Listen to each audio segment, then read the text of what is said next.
Amanda. Okay, hi, Adamas, we're on. Okay, great. And thanks for meeting again for another Skype. Yep. So Okay. today's session is going to be on, we're going to talk about the Titans, which you told me about as, connected to possibly a topic that would be interesting to go into. Because I was quite interested, and I don't know if it's connected, I was quite interested in sort of doing work at the base, looking at Adam's calendars, one section of the world, and then Table Mountain is maybe the base, and you said something about maybe the whole of Southern Africa is like the base. So I don't know how it all connects together, but maybe you can just share. Yeah, I think in order to go into this, one has to first understand a bit of mythology. I mean, because this is the mythological base that I'm coming from. The concept that in the beginning, before there was form, there was Tiamat, the world dragon, primordial chaos. From her body, as she shed her scales and her blood, was formed Gaia, the earth. From Gaia was formed Uranus, the sky, and from the union between the two was formed everything else. Now, the firstborn, or the firstborn of Gaia and Uranus were the Titans. They were the original creations. They were larger than life. And from the Titans were born the gods. Now the story went that Uranus created the gods and then was displeased with them and ate them. So he swallowed them up, and then Zeus cut his way out of the belly of Uranus and killed him, threw his testicles into the sea from which Aphrodite was born, and bound the rest of the Titans in Tartarus, which is supposed to be 9 days stone throw below the deepest level of hell. So this concept of the Titans being bound really echoes the concept of our Kundalini being separated, the coming from the crown and then descending to the base and being locked there and always waiting to rise up. Now, everyone thinks the Titans were possibly slightly aggressive energies, but when you look at the fact that in mythology, Prometheus, one of the Titans, he was bound to a rock and chained to a rock and had his liver eaten out every day because he was immortal, couldn't be destroyed, for stealing fire from the gods and bringing it to man. I mean, this, in a word, says everything about the motivations of the Titans and then the motivations of the gods. The gods obviously wanting people just to worship them, whereas the Titans actually wanting to help mankind. Now, if you want to extend this concept to the Anunnaki and the whole idea of coming to this planet to mine gold and then enslaving humanity or splicing their DNA into humanity in order for humanity to work and mine gold, but certain crews in the Anunnaki representing the more titanic forces who actually want to benefit man and upgrade them to the point where they're not just a slave species, like the gods wanting people to just worship them. This is really the fundamental conflict in reality. Now, but what happened? I want to just say something. I know it's going to be a lot of stories, but I'd love to be able to just jump in every now and again. Sure. Yeah. The Anunnaki was split in two. So Enlil was the benevolent side. I mean, Enki was the benevolent side, and Enlil later became Jehovah and kind of created religion, as the myth goes, and gave the gods a bad name, as far as I'm concerned. Yes. So when people talk about the gods, I don't think that they're referring to all these ancient benevolent beings. I think that the gods as we've known them are brought, like the Anunnaki brought a bad name to that idea. I don't know what you think about that, but I don't. Anyway. I think what is less important here than the actual storyline and what happened is the underlying message of the fact that at a certain point something was bound and that something needs to be released. I mean, when you look at Norse mythology, a lot of they talk of the giants, which are kind of similar to the Titans, coming up and conflicting with the gods and then destroying each other, and at that point 1,000 years of peace will reign. Now, if you look at the idea of the Kundalini sitting at the base and trying to unite with the crown. Once the power gets unbound in the base and rises up through the chakras, it gets to the crown and dissolves into it, then everything works as it should. We operate as whole individuals. The power, the forces, and the skills which the God represents are actually fused together into one, and we're not running two separate movies. We're running one movie, which is a complete integrated movie. Now, there's also some African legends that say that the Titan Adamas was bound in Table Mountain, or it doesn't say Table Mountain, but it says in a flat mountain in the tip of the southernmost continent. So, I mean, it's a bit of a no-brainer, yeah. But that, and a lot of the storms, the Cape of Storms, is what's responsible.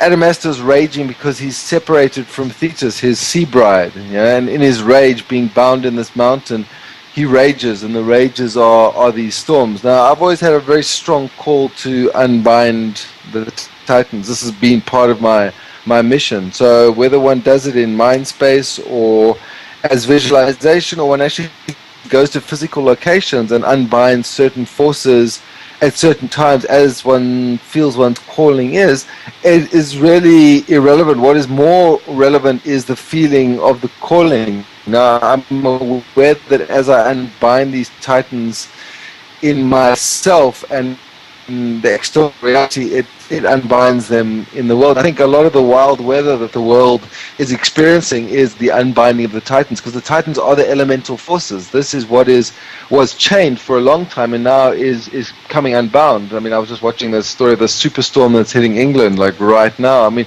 no one's seen weather like this in centuries, if ever, and it's becoming a regular thing. These massive storms that are hitting places which normally would not get hit by storms. So it's, for me, this represents the beginning of the apocalypse, in a sense, the unbinding of forces to bring everything back into balance. Now, personally, if I was a Titan, I'd be very pissed off if I'd been bound for 10,000 years or longer. I've been chained up. I had one vision of the Titans being bound in noble gases, put to a semi-sleep in noble gases which don't react with anything. So almost in this coma where they'd been a drug sleep, where they'd been put below Tartarus, and my mission was to break down these bands which were surrounding them to allow them to rise up.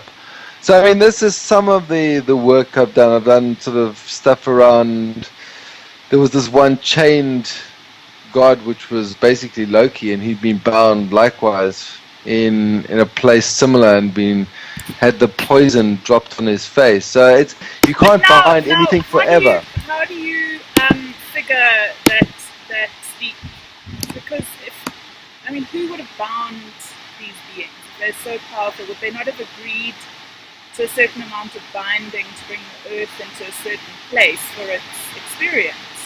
No, you must bear in mind that the history gets told by the people who write it, which is generally the people who are in power. So their version will be, yes, the Titans were slightly wild elemental forces which needed to be bound, and therefore they are now slightly evil, or they were slightly evil because possibly it was the original sin, if you like, of Uranus trying to kill his own children that is now being re-echoed. But when you look at the fact that Prometheus was trying to steal fire from the gods and bring it to man, I mean, that just says, in terms of motivation, the Titans were working for man. Now, there are a lot of Anunnaki stories where they talk about the Sumerian stuff, where they teach man, they teach them agriculture, they teach them writing, architecture, animal husbandry. All of these skills get taught to man. Now, there's certain groups that might want man kept in ignorance, because, the more they're in ignorance, the easier they are to enslave. The stronger man becomes, the harder it is to enslave them. So the part of the message here is the free information. It's really what's happening with the internet. It's also an unbinding of the Titan. A lot of the information that was held before in form is now being released to the masses. Everyone has access through the internet now to ancient teachings, to mystery schools, to a lot of hidden tech that was, kept under wraps, and a lot of accountability is now being, brought to the fore. People who previously could get away with stuff, now they have to watch their backs, because it just takes one person to post one thing on the internet, and now that's there. It's available for people. So that is also an unbinding of the Titans. There, it's more a sense of the unbinding of the information around stuff, and a lot of stuff was concealed information. But what I find most interesting is the unbinding of the physical Titans, the releasing of these forces, which is now being echoed in the mad weather we're seeing around us. So it's time for the accounts to be brought up to speed. It's time for people to pay the piper, and mankind has been pushing it for a long time. We have been exploiting this planet for a long time, and sometimes back rent on the planet is due, and the Titans are collecting. Right, and I mean there's so many different things to say, but the one is there's stuff about the Earth as going through its own Kundalini, its own kind of Sure. speak about it as an ascension process, kind of like a lifting up of frequency. And through that, it's releasing its various forces, and it's coming unbound, alchemically, essentially. And but that's also happening. We're also, I think, helping to make that happen. Some people are working. I think it's always very important to bear in mind, as within, so without, as above, so below, and to realize that any process that's occurring on the planet is also occurring in us, and vice versa. Any process that we're running in ourselves, the unbinding of, they say the Kundalini will stay naturally at the base until it is risen up. Then it can sit for a while in the throat, but its real purpose is to reach the crown, where it dissolves and melts down. And this is everyone's inheritance. This is what we're designed to do, to get to that point where we are complete beings. We're no longer running the masculine feminine separation within ourselves, which will then be echoed outside of us. There's no longer a lot of the racial tension, which is, all of this is division stuff. It's duality stuff, which is causing us to suffer. When we return to a state of a more non-dual state, where all these things are united, then we can really access our full potential. The talk of the 1,000-petaled lotus, the 1,000 skills, which once united with the power from the base, then we have the power to use these skills.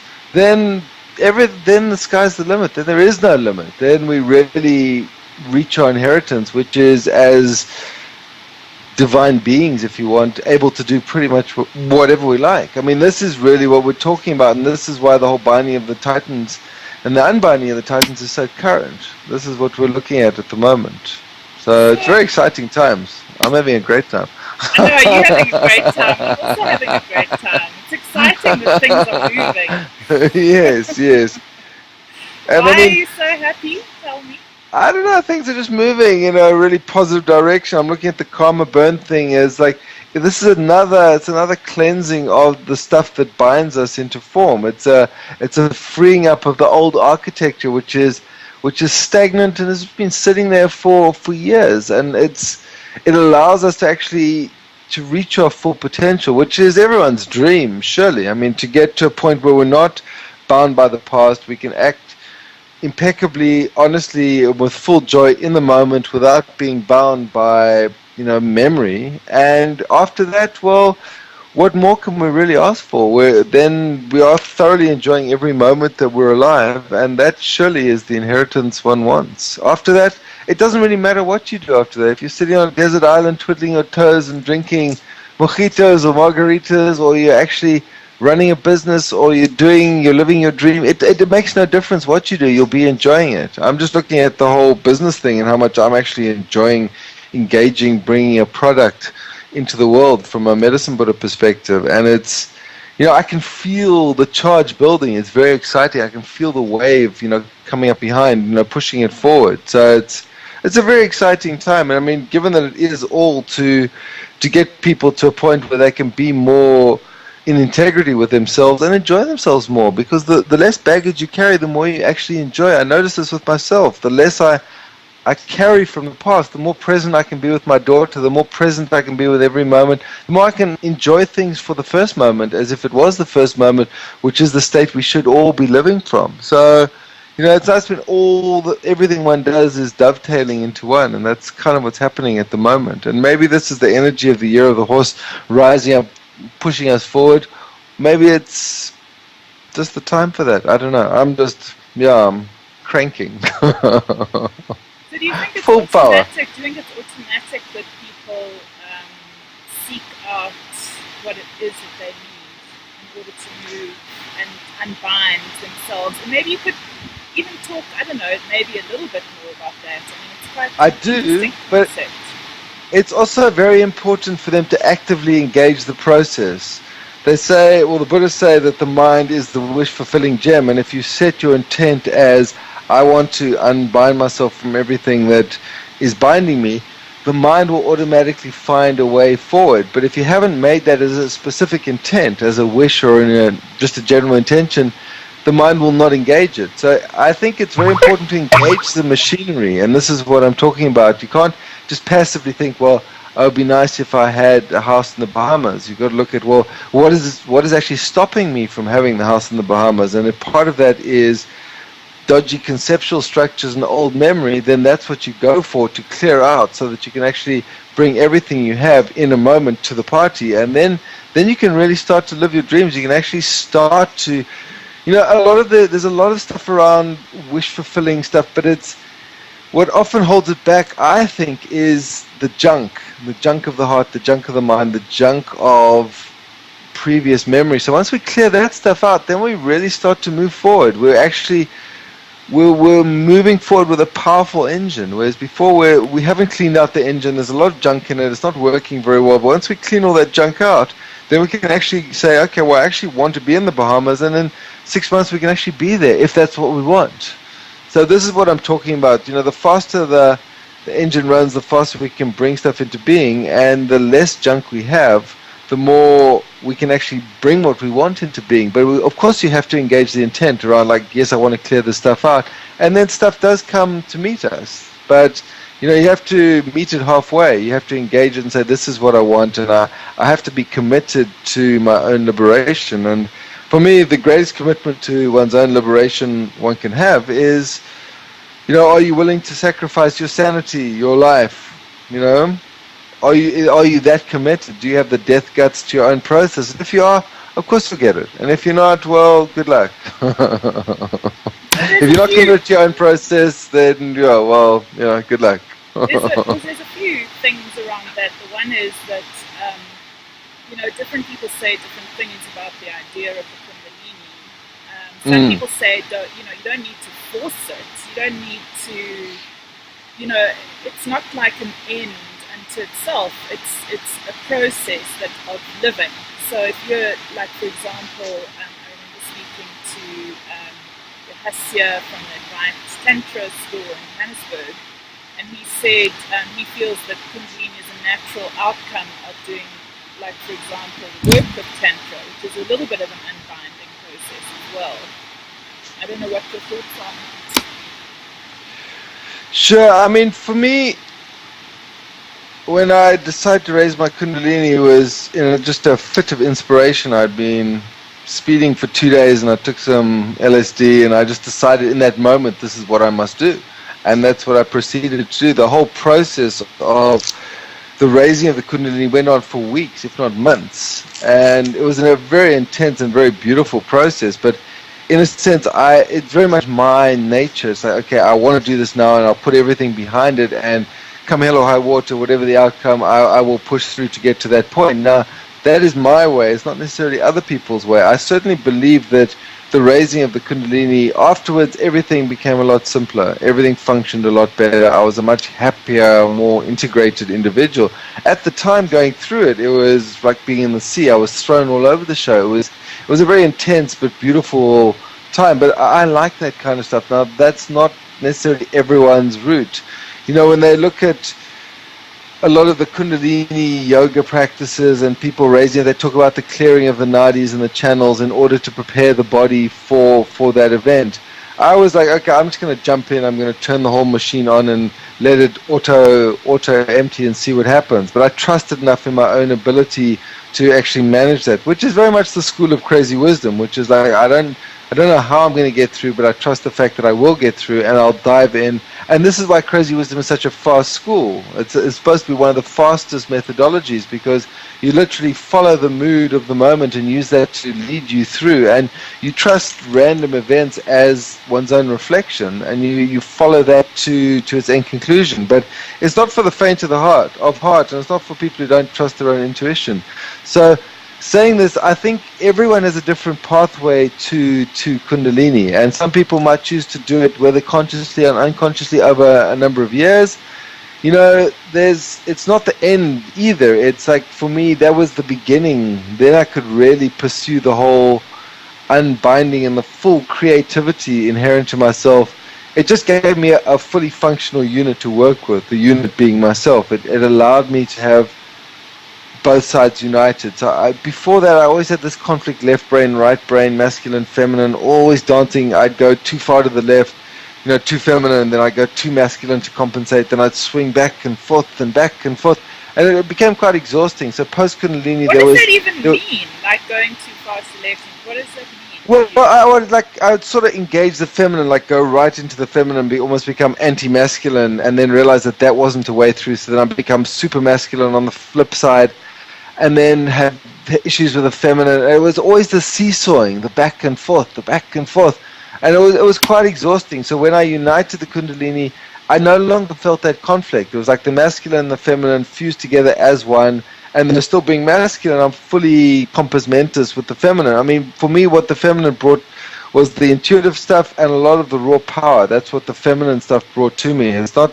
a lot of this airy-fairy girly stuff. There wasn't any of that for me. It was really the ruthlessness of the whole movie, which was quite amusing. I became far more ruthless when I truly integrated my feminine. But the masculine, they talk about, a lot of the masculine stuff is the compassion. Now, they say the women learn compassion through having children, or they're either born with it or they learn it. But it was not, for me, the Kundalini, which was very feminine, there wasn't much compassion in that at all. It was just this force of raw power, which once united at the crown, then things started functioning properly. Then my intuition really functioned along with my rational skills running side by side, as opposed to like flashes of vision coming out of nowhere and like trying to figure out what that meant or where it came from or how it fitted into the picture, or being too rational on the other side, trying to like deliberately figure my way through this whole process. A lot of what happened in the Kundalini was like, I surrender. I just give up. I can't figure this thing out. It's too big. It's like, however clever I thought I was, it was running too intensively. I just had to surrender myself to the process, and that is a lot of the process. Dive in, surrender, but still maintain one's integrity and one's awareness. So it was a very beautiful process. I mean, I highly recommend it to anyone, and everyone's path will be different. That's why it's such a wild card to even suggest, because everyone, based on the individual karma, will have a different pathway through, and their experience of it, although there will be similar things, there will be stuff as it rises up through the chakras, and in those spaces, people will have certain experiences. I remember once I put in my solar plexus, and what came out of that was just millions and millions of images, just like junk dream imagery. It was just flashing before my eyes, thousands and thousands. And where did the stuff come from? What was it even? Stuff I didn't even recognize, but it was somehow stashed in that chakra, sitting there until I put the Kundalini there, and it acted as a flusher. It like pushed it all out. I mean, but this is just my story. I put it there thinking it would ground me, or I don't know what I thought, but I had all sorts of misconceptions about it, but through doing I learned a lot about it. But I learned as well, a lot of it is just allowing the process to occur through you, and putting the intention of whatever speed you want it to happen in, whether it unveils over 10 years, or you choose to do the more Kundalini yoga thing of like clearing each individual channel and like slowly working till it rises up of its own accord. I mean, I prefer the jump on the roller coaster, turn up the volume, yeah. And if I scream a bit in the process, or I'll go into a state of like panic or terror, well, so be it. I mean, that's part of the roller coaster ride methodology. But certain people might prefer the slower ride. But like I said, everything I say about Kundalini, because everyone has a different experience of it, it will have some value for people, because they can say, oh, well, this is this benchmark. Or when I read, I think I've discussed this before, but I read one tract on it where it says, when you finally bring it up, the whole body will lie dead like a stone for 7 days. And in that point, I actually said to my friend, like, I could feel the energy moving up. I could feel my body becoming paralyzed as it moved up my body. I said to him, look, if I go out, just put me in the greenhouse and put like a blanket over me so that my parents don't notice that I'm not there. Because I was expecting this. And I thought, well, this is just another duality to break down. This is just time. Why should I be a slave to time? So I thought, well, I'll go out for like 10 minutes instead of like a week, and I'll be paralyzed. I'll lie there paralyzed. And that's pretty much what happened. After 10 minutes, I could feel the sensation coming back into the body. And then everything went really crazy. It was like the volume had been turned up. And then it's all in my book, What a Brats, that whole movie. So, I mean, it's all there. But yeah, and it's a brilliant book. Adamas, I just wanted to ask you the thing of the placement in the world and yes. earth energies. Now, yes. You're based in Cape Town, and yes. In a way, I think activating the base is just an interesting topic in itself in terms of unbinding in the world. So what do you think the role of people that are sitting at the base of the earth? What do you think their role is? I mean, do you think that sexuality plays a part in that? What actually, in your opinion, are people supposed to be doing, or do you think it's just personal process that's going to Well, as once again, as above, so below. I don't think it's any. I actually raised my Kundalini when I was in Johannesburg, but then I came down here, and part of my thing has been getting this moving, the unbinding, the Titan in Table Mountain. But as it moves up, you see, for me, it's like if you fire off the base, it'll start to rise anyway. It's just a question of getting the energy moving in the first place. Once it starts moving, it's just a question of clearing the blocks. Now, what people obviously feel, within you first, but I mean, as within, so without. I mean, as you clear the blocks in the base, it'll start to move. Now, the role I definitely see for people in this is at different places on the planet, there are obviously certain parts, the solar plexus, the heart, the throat, the third eye, the crown, it'll be represented in a physical place. Now, if people are in those places, there's always blocks to be cleared, because a lot of what happens with the Kundalini is if it reaches a block as it's rising up, it'll either cause pain, suffering, possible dementia, or it'll go back down to the base until that you can clear that block and it's able to move up. Now, if people feel the call to do this, I strongly urge them, wherever they are, to work on whatever chakra they feel in the earth which needs working on, to free that up, to allow the energy to rise up to the top. Like I said, I've put most of my energy in, firing off the base, getting that whole thing moving. As to the whole thing being, the whole Kundalini energy being sexual, when I raised it, it was the last thing on my mind. I was like, okay, I'm going to hold on to my reality and just survive this experience. Sexuality didn't even come into it, didn't even play for me in that, because it was such a hardcore, intense experience, because you really feel this energy moving up here, and it's a terrifying thing. If you panic, I mean, you can go to really bad places really fast, and then your energy's cranking. So it's really, if I have one word of advice for people doing it, is like, it's all your own energy, and stay calm. Don't panic, because that's the worst thing you can do. And just realize it's all your own energy. It's your inheritance. It's your birthright, which you're bringing back up to its rightful place. You're driving your Ferrari to the bank where you've got your $50 million in the bank. This is the journey of that. You're getting to that point, so you can put your thumb on the keypad, unlock your inheritance, which you put there prehistory, to actually do what you really need to do. I mean, that's the metaphor. And if in the process the drive gets a bit crazy, well, it's your ride. So slow it down if you need to, but just don't panic. It's all your own energy. It's very important for people to remember that it's their movie. It's entirely their movie.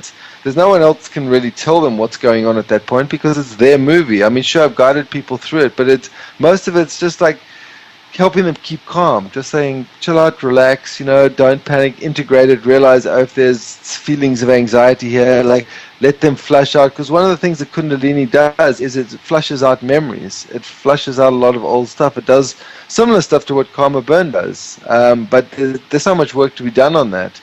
And I mean, potentially the karma burn is lining people up to prepare them for that process so that it actually becomes a more gentle process. There's no reason. I like it hard. I like it fast.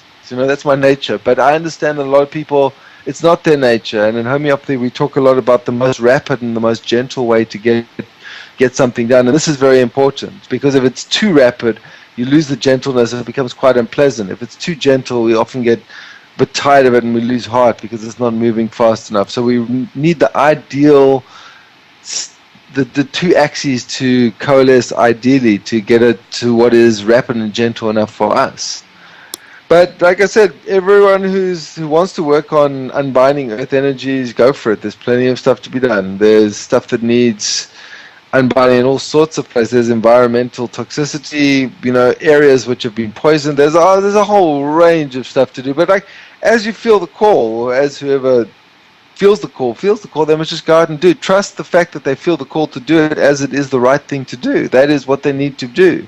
Like your whole movie with the Adams calendar at the cradle of civilization. You were called to do this. You felt this is what you must do. And it brought out immeasurable stuff for you.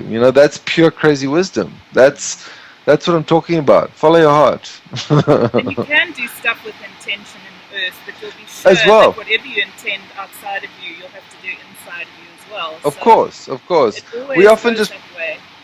But it is a gift for the planet, as long as you're prepared to do the work to evolve in the journey, for sure. If one takes away that word work, I'm not so big on that word work. Yeah, if you turn into your journey, it's like your adventure or your journey. This is your own personal journey or adventure or gift back to yourself and to the planet, right? I mean, a lot of what I'm doing, even the whole apocalypse thing, it's my return gift to the planet. It's like the optimal thing I could do for the planet at this time is to focus all my energies on liberating all the energies which are stopping the planet from being free from a lot of mankind. And it's really all about this unbinding the Titans. It's the same thing, unbinding the Titans in yourself. I mean, if anyone's ever been bound by anything, no one likes it. No one likes to be bound. It's time for everything to become unbound and let the chips fall where they may. Stuff might have been bound way back when out of fear, but now there's no more time for fear. It's time to face what we thought were demons, and often what we thought were demons bound in this prison are actually the angels. As I said, the story gets told by the winners of the particular movie, but that's changing. All the creatures are coming out to play now. Yeah, there's a lot of different visuals that I get when you speak about it. The one is, how as we're shifting in our form from one form to something new, something that's more free. There's that alchemical, literally the bonds between that one alchemical structure has to break down. As they break down, it's like in that alchemical heat or whatever it is that's doing it. There's always an unbinding process that comes about, and that can be, experienced through many things. It can be, like you say, like just emotions coming out, or you can see on the planet. It's a lot about the elements. The elements of the planet are shifting. So, where there was the form of the old Earth, you could call it, is not going to be the same form as the new Earth. The new Earth is a different body. It has a different dream. It has a different frequency. And so, in a way, similar to us, as we start dreaming of something new, the form is, of the old has to come down, and the bonds between that kind of a chemical, atomic structure, whatever you want to call it, has to come apart and then reform and rebind around this new idea. Yeah. This brings up a very interesting thing. I was just looking at this giant storm that's about to hit England, or is partly hit, like a 75-foot wave. It's just deranged in terms of height. But it's what happened, and quotes from people saying, it felt like the end of the world. It felt like an earthquake had hit. But what this does on a deeper metaphysical level is, as people go into fear, it raises the frequency. It causes greater agitation. It raises the frequency, and it's this raising of the frequency which will bring about this new earth that you're talking about. So even the perfection and the wisdom in that, this is the wisdom of the apocalypse, that it's actually raising the frequency, making people get to a point where they either have to rise above their own fear or be swamped by it and then dragged down. And those who can't deal with their own fear will return to light, basically. So I mean, it's all flawless. Fukushima. So do you with your visuals of the earth changes and stuff like that, which are ongoing and probably progressive still, do you see, I mean, I know you've spoken about your visions before, but do you see Cape Town as being a safe place? Well, I'll be safe. Yeah. Just don't be too close to the sea. Yeah, I mean, it might rise a bit, but I mean, close towards the it'll be fine. We're not looking at major tidal waves at this point. You see, for me, if it gets to that point, it's going to get very ugly for everyone. So what I'm trying to propose to the forces at large is just to generate enough fear to raise the frequency so that people actually have to start. The hertz level has to, their hertz level has to reach the reality's hertz level, or they're not going to be able to survive.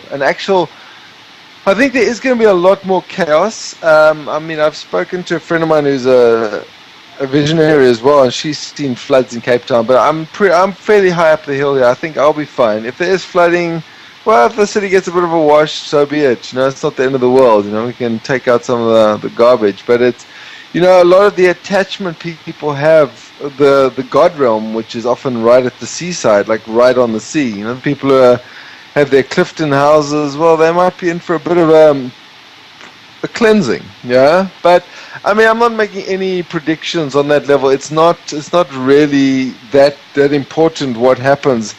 Well, what is important is that the fear and the agitation and the paranoia people have is going to raise everyone's frequencies. They say, just one more thing I'd like to bring up here. They say that the best place to actually do Kundalini work is at a place where the frequency is raised. So they actually say better than a cave is actually to do it in a big city where there's a lot of agitation. That actually drives the process. I mean, I personally raised my Kundalini in Johannesburg, where there's a lot of frenetic dog-eat-dog craziness going on. So it actually is a better place to actually work with energies than areas which are more desolate.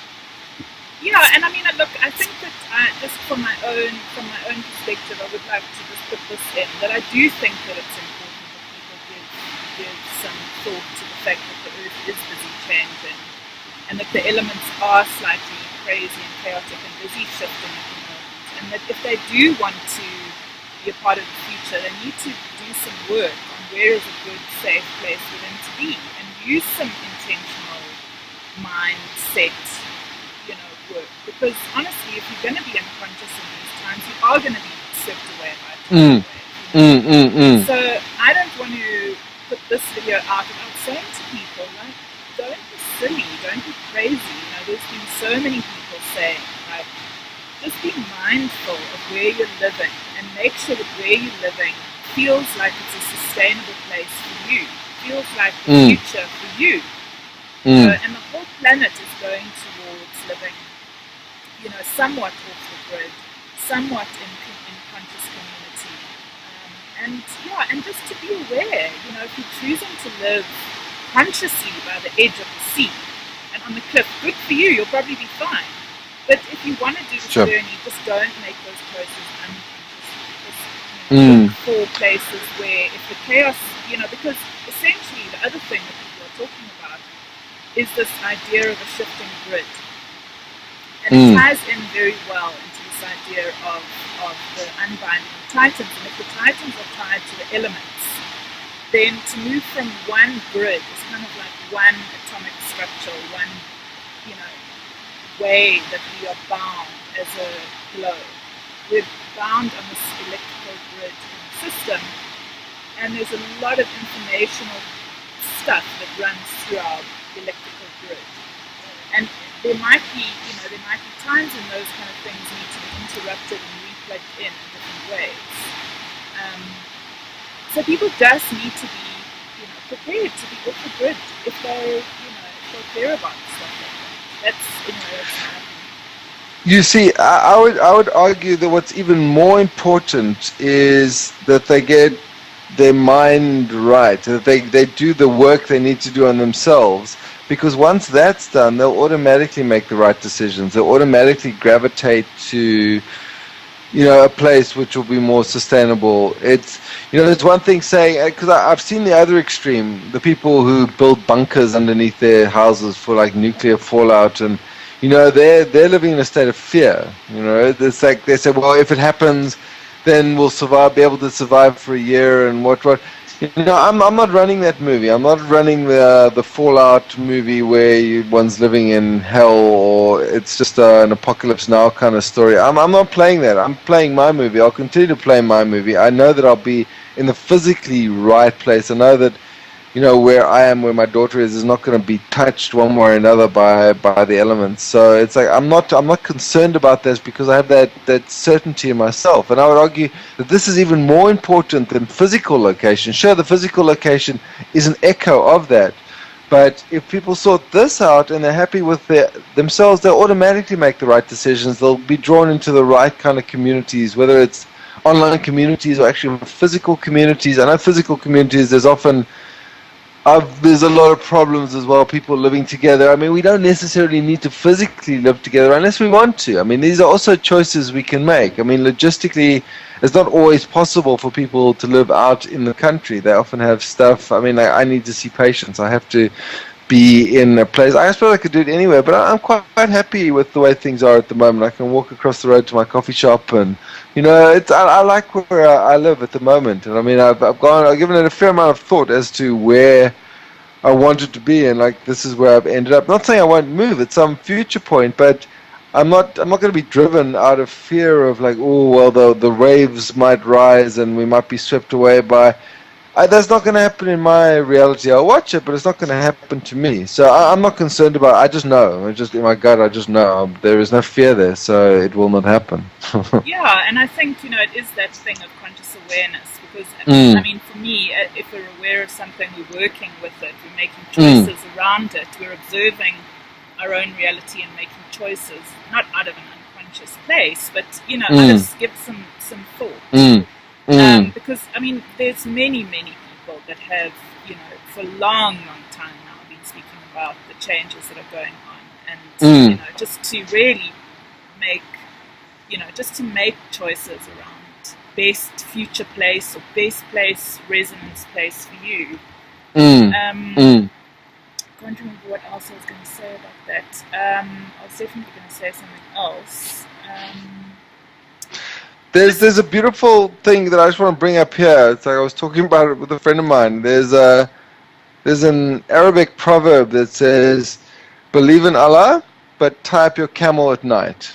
And the Russian version of the same thing is like, believe in God, but don't fuck up, right? So, I mean, this is like, yes, have your belief and do all of that, but also, I mean, I am going to get someone to look at my roof to tether it down, so I'm anticipating bigger storms. So just to make sure my roof doesn't get ripped off, I'm going to make sure it's more tightly held on. So I'm not like living in a total bubble of, oh, I'm going to be fine. I was like, well, I will take precautions to ensure that I'm fine as well, because I'm aware that as the volume gets turned up, there will be more ambient chaos. So whether it means putting a security door on my front door, just for general. I mean, it's not like living in fear. It's just like it's actually stopping the living in fear. So it's taking precautions. Yeah. I think that there is something to be said about that, and it's not so much for me. It's more about a kind of like and look. I mean, I've been hearing various teachings about having, building your life for a kind of longevity, so that you can be where you want to be for longer without worrying about your survival. It actually creates a sense of sovereignty.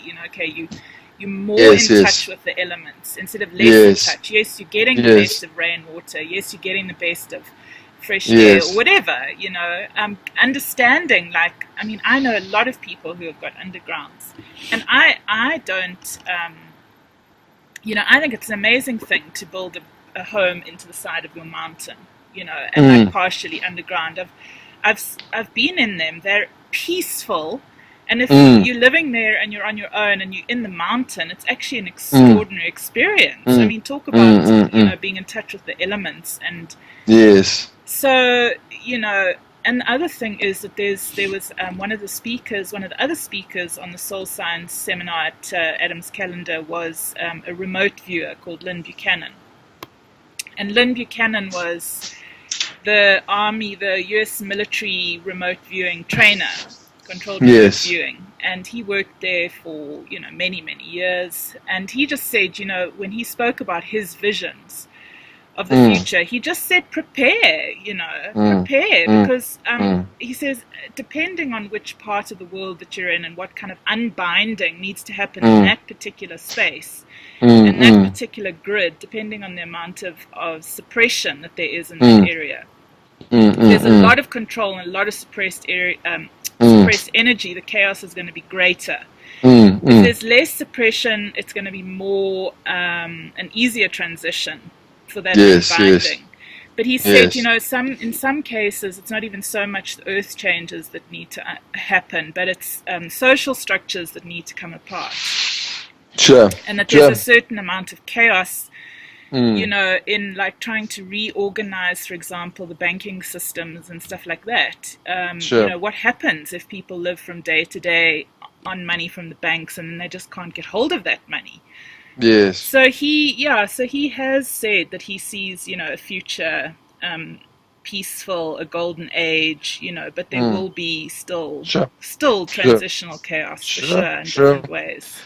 I mean, I think that a chaotic force, as it moves through any system, will not impact on a variety of areas is just naive. So, I mean, as there are crazy storms, so there'll be crazy social upheavals. And, I mean, we've already seen some of it. I mean, the story, the Egyptian protests, the whole Occupy Wall Street, it's coming, it's moving. I mean, if the banks collapse, that's going to be a huge one. It's requiring people to change the way they look at structures. I mean, I'm just looking at the way people look at work. I mean, very few people I know now actually do 9-to-5 jobs anymore. They're all running their own movie one way or another, and they're off the grid in that sense. They're not bound. I mean, they still work to make money, but it's not like they're slaves to a particular machine anymore. People have rejected that. I mean, it's just one example of how things are changing, and it's almost like these things are changing in response to the people saying, well, look, I'm not prepared to do this anymore. I'm not going to get up at 7 and go to work and come back at 5.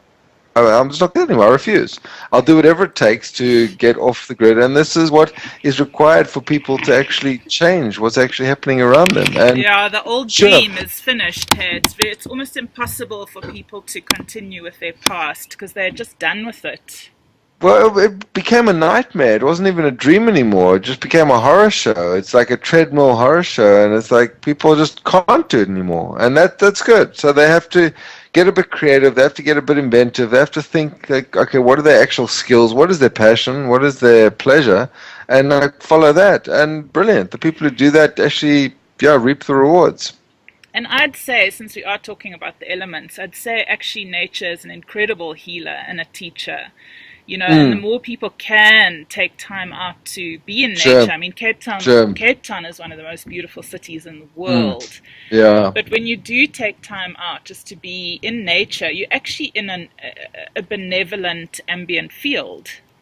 Yes, generally. And generally. I mean, it's a beautiful, on the whole, unless nature's as long as you raging. as long as you type your camel at night. Now, I've got one more question for you, which is, you say you're negotiating with the forces about the transition. Do enlighten me on that one? Well, I mean, for me, it's always been ongoing work in progress in terms of like optimal apocalypse scenarios. Like, but who are you talking to? Well, I mean, you could say I'm talking to myself. You could say I'm talking to the Titans. You could say I'm talking to the world. You could say I'm talking to the Earth. You could say all of these, and they would all be true. It's an internal dialogue, but as the internal dialogue is reflected out there, it becomes an external dialogue. So whether I choose to address it to a mountain or a tree or the world in general, or So you're You know, listening. You spend your time listening. It's interesting because I heard a brilliant interview yesterday by someone who calls themselves the Galactic Historian, and yes, he says that there's a lot of initiation that has to happen to get to the place where you're ready to download this level of information from so many places. But he said one of the yes, things that you have to do is you have to be listening to the dream of the earth. You have to be sure, listening to what's sure. happening within the Mm, earth as a dreamer. mm, mm. And so in a way, that's kind of what you're talking about. Well, let me put it this way. Like when I feel into the pain of the earth, when I feel it, when I feel the polluted waterways, I actually feel physically ill. I can feel it, and then what comes up out of that is just a rage, an urge, the Kali aspect, just the urge to destroy every last human being on this planet, just to grind their bones to dust. Now, I modulate that, I modify it, realizing that's not the optimal thing to happen, but a lot of people just have to go. And if you like, the back rent on the planet, it's like people have to be called to account for their actions, and it's like they have to be called for account right here, right now. And it's what's the compassionate thing is like, well, here is a way out. If you survive the coming changes, all you have to do is like sort all this out, unify yourself with yourself, and basically enlighten yourself. Then you're guaranteed a ticket out of here, or not even out of here, but to stay here. A lot of my visions have been, walking through Johannesburg and just empty, empty, empty, empty, just trees growing through the pavement, like no one left. Or walking around Cape Town just raiding people's wine cellars because there's no one left. There's maybe 10 people left in the whole of Cape Town. That image, and I know when I get to that point, it'll be me sitting watching this thing like, oh yes, I remember this. I had this dream, or I had this vision 20 years ago, and it was something to draw me on. It was like a red thread to draw me on to that point, so I wouldn't forget my actual mission, which is to bring about the most stupendous and beautiful and heroic apocalypse known to man. That is my mission, to facilitate it. And like, I'm not the only player in this game. There are other people doing the same thing. I mean, people can label it however they like. I label it my way because it amuses me. But other people, whether they're talking about facilitating earth changes or unbinding Kundalini in the earth in certain points, it's all doing the same thing. It's just they might have a slightly more frilly version of it. Mine's a bit of a Full Metal Jacket version, but that's my nature. So I'm describing it as it is my nature. But I would argue a lot of people are doing the same kind of work. I've met a lot of people through the years who are doing this. They're going to sacred spots and they're bringing offerings. They're doing healings on certain areas. It's all part of the work. Now, I would say they're all my crew. They're all my tribe. How and why we do it, we're all doing it for the same purpose. We all want the earth to be healed. In the sense, we all want everything to return to a state where we're not pouring hundreds of billions of tons of poisonous waste into the waterways and the seas aren't turning into toxic waste dumps. Who doesn't want that? And if it requires that this one species has to trim the sheets a bit on their sails and like go from like 7 billion to 1,000, so be it. I mean, it's not too much to ask, really. I mean, we're occupying this planet. We're here as we should be here as guardians, but we're here. What we've become a menace. We really have. Species are going extinct now, which will never come back. This is a crime against life itself, and this is the anger I feel in myself, and this is why when these storms hit, the smile on my face just gets bigger and bigger, because it's like this is time to pay the piper. This is what this is. And if people are in terror now, well, then sort this stuff out. Join the party. Join the party that's the pro-Earth party, in a sense, which is actually facilitating this process, and people who actually deserve to be there after the flood. That's what I'm talking about. And if people don't like it, hey, speak to Mother Earth. Yeah, obviously, the frequency, like you say, the frequency that people put their minds on, which as long as it's sustainability and future oriented, and I don't just mean sustainability as in grow vegetables, I mean sustainability as in, an enlightened soul, someone Community, who is yes. awake and creating, Yes, and yes. understanding something greater and something Yes. that actually gives back. So Mm. that for me, it's almost like, I mean, there's different ways and paths that are going to unfold in front of us. I mean, for Mm. me, it's definitely about waking up to the many abilities, Mm. Mm. including some of the skills, like some of the masters that can regenerate themselves and disappear from one form and reappear into another form. They can actually become one with the elements, and they can Mm. move, and they Mm. can Mm. they are Mm. Ramtha, my teacher, speaks about being the wind, Mm. and how for the longest time he contemplated being the wind, and at some point Yes. he just became the wind, just Mm. disappeared completely from one form and just was the Mm. wind for a while. And Mm. I Mm. mean, these are all possibilities for us, Definitely. and Definitely. interesting in terms of the Mm. level of unbinding that has to happen Mm. to Mm. even get ourselves out of this complete bond and fixation to our physical bodies, because that is Mm. not the full form. This full form needs Sure. to be Sure. transmuted Sure. if we want to go and explore, being the Sure. Titans, or moving up Yes. in our Mm. um, expanded possibilities, because we actually are and can be everything, Mm. anything.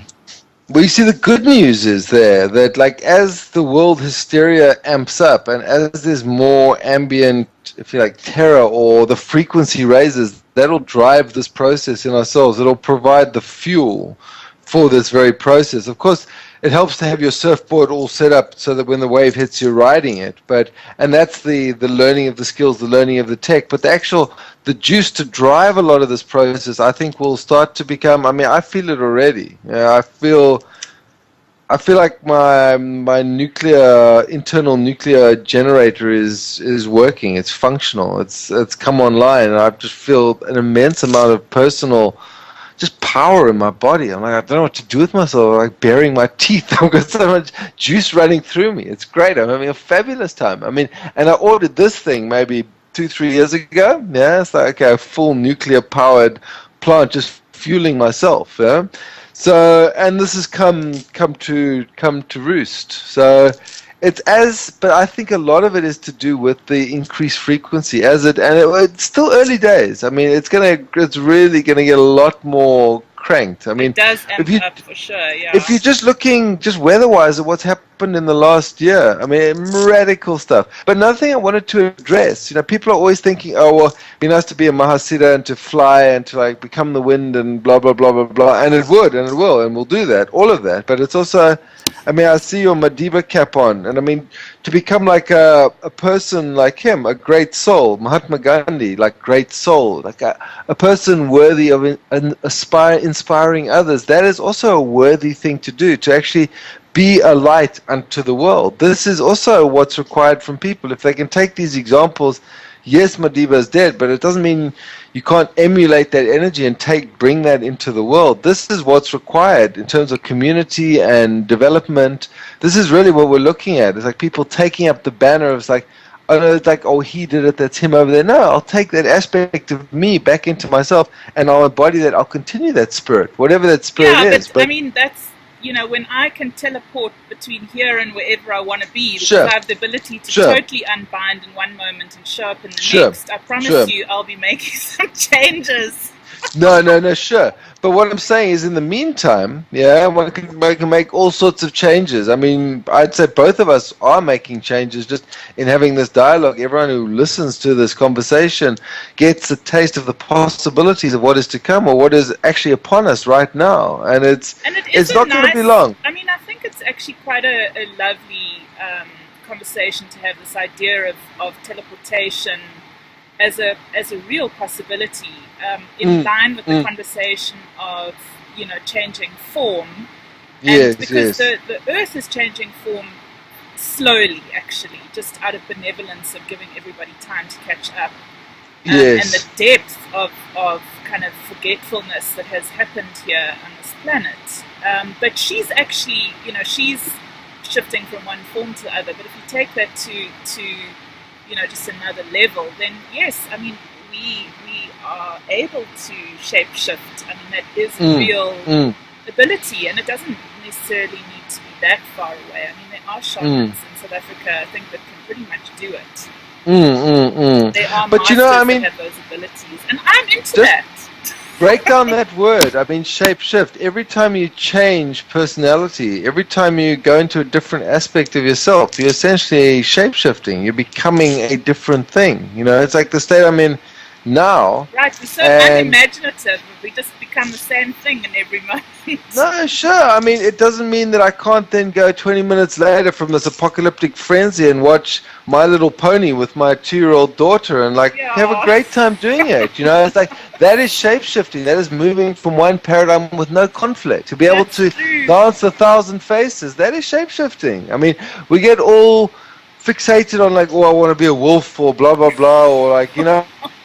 It's like, but we're doing this anyway. And to realize we're doing it anyway, then moving into wolf.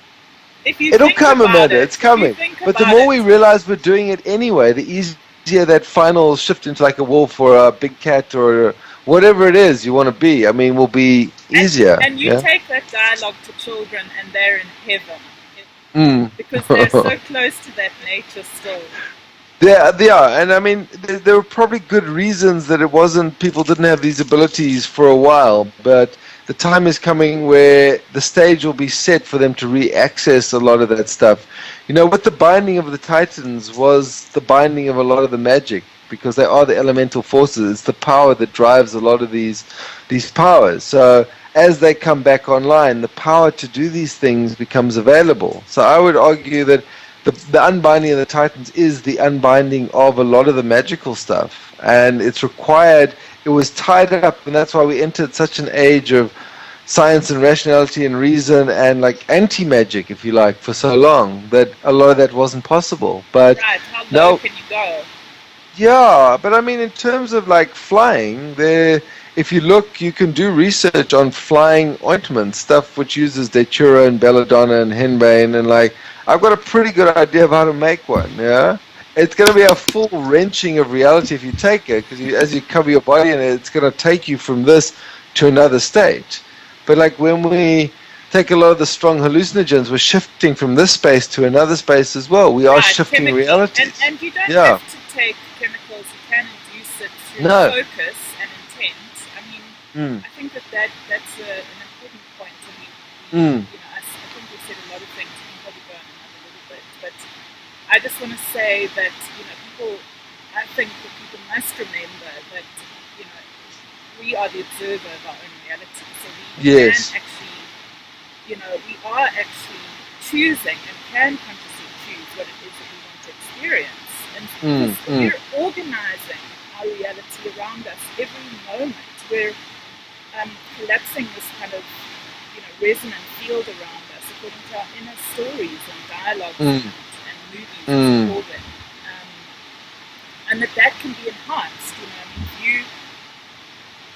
I'm just playing with this teleportation idea because I enjoy it. But if you want to move from here to there in 1 second, all you've got to do is put your mind on it and practice. We are teleporting every time we move anywhere because our mind is there and so the physical follows.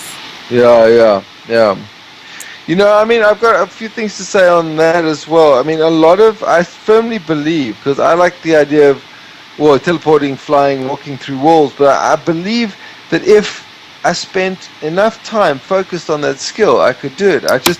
These days, I've got a certain amount of time each week free, and in that time I've got to make a living and, do shopping and do a whole lot of other stuff. But if I had those uninterrupted hours and didn't say have my daughter, I could sit in a cave and get to the point where I could do that. But I've chosen to do this rather, and I believe those things will come in time. But the key to all of those is the breaking down of dualities. The idea that we are in some way separate from the wall is what's stopping us from walking through the wall. Now, we've had all this experience of like walking into walls where it proves that not to be the case. But if we were to break down all that programming and reverse it, we could then walk through walls. Or we were taught as a child that you could do it, and we saw an adult doing it once, we would know that was doable, and then we could do it. There's just been so much negative programming, so we've got to work through all of that. The whole teleportation is another example. It's like, yes, we've seen it on Star Trek, and we know that it can be done in some sense, but to actually do it ourselves, and I mean, you could argue that this is what we do in our dreams. We're teleporting in our dreams. We're going into another reality. We're in a different place. We're teleporting somewhere else. And you can also do it, like for example, with and there's two things. One is the remote viewers, like Lynn Buchanan, have had what they call a full sight immersion. So they might be remote viewing something, which is obviously not there. They call it, it's non-local reality, but it's absolutely present for you to pick up in consciousness.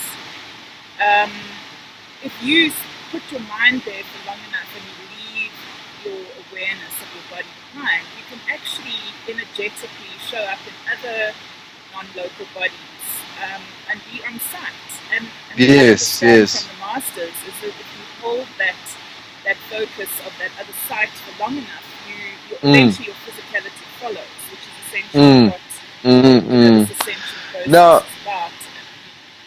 The Buddha's words on Siddhis, the powers, was one shouldn't use them except to convince people of the value of the teachings of the Dharma, because it's very easy to get caught in them. It's like, oh, look at me, I can teleport now. Then a whole range of ego can potentially get dragged into. This is the thing one has to look out for when pursuing these things, because a lot of the cities bring a strong spiritual ego to the party. Not that I'm saying it's something to worry about, but this is the previous historical view on the use or non-use. I'll take the risk. No, fair enough. Well, come teleport, man. Or if I get there first, I'll teleport to see you. Yeah, how's that? Yeah, no, but anyway, I mean, this is why. It's a lot of fun, just conceptually, I think it's like yes. It's like a relief actually to open up to some of these ideas, because in a way, it's like talking about freeing the titans in a way and the elements, and understanding ourselves as not being bound as such to such linear paradigms. Create space for more fun. Yes. The other thing that drives the whole city power thing is need. The stronger our need, the more able we are to do it. I just want to tell you a brief story. I mean, it's not going to be a long thing, but when I was in Taiwan and I was running around with a whole lot of Chinese people, and I was in a fairly desperate state. I was in the middle of some dodgy scenario, and I needed very strongly to know what people were saying at that point. And as I was sitting there, I actually heard people speaking Chinese, but they were speaking Afrikaans. I was listening to them speaking Chinese in Afrikaans. It got so bad that I went back to my hotel room because it freaked me out so badly, because I could understand exactly what they were saying. And they were like, hey, kan ons verstaan? And the other one was saying in Chinese back, nee, kan nie. And they were looking at me, and the guy could see I could understand. So I actually left quickly and went back to my hotel room, and I turned on the TV, and it was still in Afrikaans. And this is in the middle of Taiwan. There are no Afrikaans channels there. And then it was like, whoa, okay, too much. This is too much for me at this moment. Let me shut down. And when I went to sleep and I woke up again, it was gone. But I needed at that time to access that power. And the need was a life or death thing. Yes, and so I accessed it. And that's so these things are there. It's actually very much a natural ability that if we call it's like a download from the mind. Some people call it the mind of God or source or subconscious mind facilitates all things. And there's a teacher, called Amelia Benz, who I really respect, and she said often, if she'd be sitting next to someone who needed healing, and they were speaking in one language, she would absolutely understand them 100%, even if she'd never spoken the language before, because the need, in a sense, was to understand each other, and that's very beautiful. Yes. Well, they talk a lot about Devanagari, like God, language of God, or root language, and it's the root language is sound, and we've put all these different sound filters, if you like, over that original sound. But when we're communicating, we're just using sound to communicate what we're feeling. So if you can take the overlay away or filter it through another overlay you can completely understand all languages. And this is one of the cities. This is one of the powers, as is flying. That's why I know that one can fly and teleport, because that ability to understand all languages or read minds. I've done both of those things. I've had both those Siddhis. It's like, it's totally doable, but I've needed at that time to have them. The need for me to teleport, maybe if you have a stronger need, then, you'll have more ability to teleport. I don't know. I mean, it's definitely something that drives the whole machine.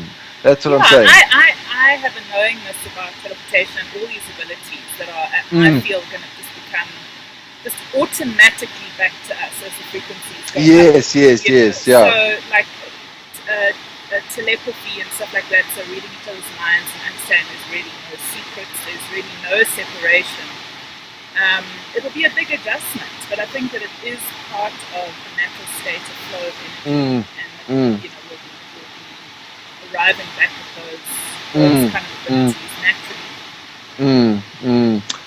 I mean, a lot of the whole concept of an apocalypse is a lifting of the veils, Right. and once veils are lifted, what is underneath is revealed, and then they might have been there all along, but we just need to lift a particular veil, and then all these things will be right at our fingertips. And I think as the apocalypse brings us to that, as the veils lift, a lot of these powers will come back to us normally. I think we're only going to be given these these powers back when we have shown responsibility to use them. That we're not going to use the teleportation to just go rob all the banks, or I mean, although it's not a bad thing to do, I mean, sure, something I would probably do anyway. I want to show up at the churches and say, I've got a teaching for you guys.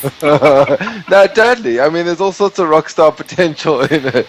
Totally unbind what the churches have been doing. No, totally. I mean, but then you got to bear in mind that you're going to draw a lot of flack, so then you better be able to be visible to bullets before someone tries to shoot you. Yeah, I'm looking forward to it. Yeah, but it's coming. It's totally coming. It's on the cards. When and where? Hey, we don't talk dates and times. It's all a movement, a work in progress. But as you feel it in yourself, so it'll come up to meet you, and that's the take-home message for me. I mean, it was a little bit like that experience that I told you about on the field in the essay, where I went, where I kind of disappeared off the field and back down a spiral. That was definitely a teleportation experience. But anyway, it's on video, and we'll talk about it again another time. Okay, yeah. All right, well, that was a lot of fun. Yeah, always fun. Really lovely. So I think we'll call it an end for the moment. Thanks so much for sharing. And anything you want to say to close?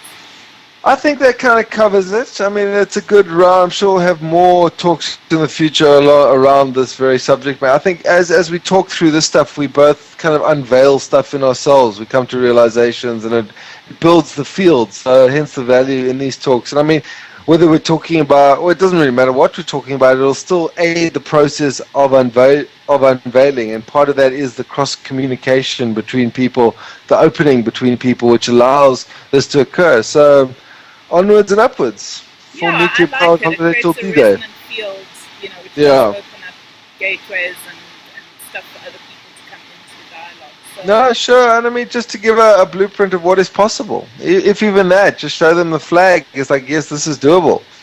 I mean, a lot of the work I've done with the Kundalini is just that, just saying to people, yes, it is achievable. No, it's not this fictitious thing or a symbol or an archetype or blah, blah, blah. It might be all of that stuff as well, but it's also a very real force in the body. And the engaging of that is everyone's heritage and lineage, and it's their birthright. So for me, just encouraging people along that path at whatever speed, at whatever rate they feel the need. But that's, to stand out front, to be a torchbearer at various times, and at times also just to listen, to follow, to listen to other people's stuff. Yeah, that's fabulous time to be alive. Well, I'm so happy for your work in the world and the communication and communities. Yeah, no, it's just moving. It's good. It's happening. All right, so we'll be in touch again and pick up the next. Okay, Amanda. All right, Adamas. Be well. Cheers. Bye. Bye-bye.